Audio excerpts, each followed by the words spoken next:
പമ്പയാറ്റിൽ കിഴക്കൻ വെള്ളത്തിന്റെ വരവ് ശക്തമായതോടെ പ്രളയഭീതിയിലാണ് കാഴ്ചപരിമിതിയുള്ള വയോധികയും കുടുംബവും. ചെങ്ങന്നൂർ നഗരസഭ 5-ാം വാർഡായ വാഴാർമംഗലം തുണ്ടിയിൽ വീട്ടിൽ ചന്ദ്രമതിയും കുടുംബവുമാണ് പ്രളയഭീതിയിൽ കഴിയുന്നത്. വരട്ടാറിന്റെ നവീകരണ പ്രവർത്തനങ്ങളുടെ ഭാഗമായി ആഴത്തിൽ മണ്ണെടുത്തതോടെയാണ് നദീതീരത്തെ ഇവരുടെ വീട് അപകട ഭീഷണിയിലായത്. ആറ്റുതിട്ട ഇടിച്ചിലും വെള്ളത്തിന്റെ ശക്തമായ വരവും മൂലം ഏതു നിമിഷവും അസ്ഥിവാരമിളകി വീട് നിലംപൊത്തുന്ന നിലയിലാണുള്ളത്. മണ്ണെടുത്ത് അങ്ങനെയാണ് വെള്ളം പോലെ അതിനുവരെ മാന്തി എടുക്കും മണ്ണ്.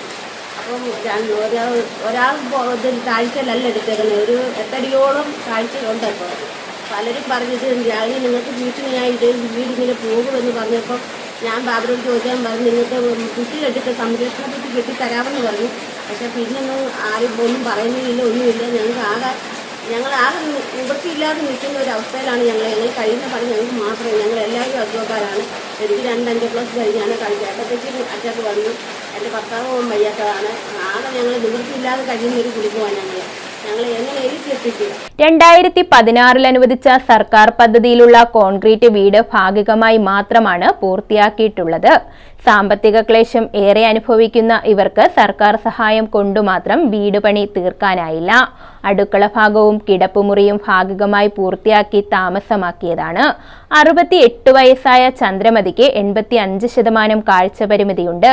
എങ്കിലും കുടുംബ പ്രാരാബ്ദങ്ങൾക്കിടയിൽ വീടെന്ന സ്വപ്നം യാഥാർത്ഥ്യമാക്കിയത് സർക്കാർ പദ്ധതിയായിരുന്നു.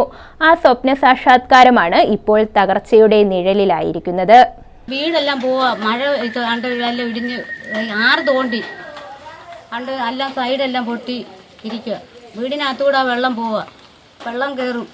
പാണ്ട വെള്ളമെല്ലാം പിന്നെ വന്ന് കിടക്കുന്നു. 2018 പ്രളയത്തിൽ ആദ്യത്തെ വീടും സ്ഥലവും പൂർണ്ണമായും നഷ്ടമായതോടെയായിരുന്നു പുതിയ വീട് നിർമ്മിച്ചത്.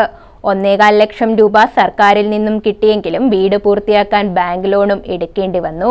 4 ലക്ഷം രൂപ വസ്തുവിന്റെ ഈടിലാണ് വായ്പ എടുത്തത്. ഇതുവെച്ചാണ് നിർമ്മാണം നടത്തിയത്.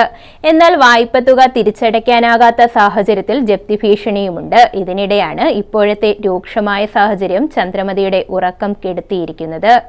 ബന്ധപ്പെട്ട അധികൃതരെ സഹായത്തിനായി പലതവണ സമീപിച്ചെങ്കിലും ഈ സാധുവിന് അവഗണനയാണ് ഉണ്ടായത്.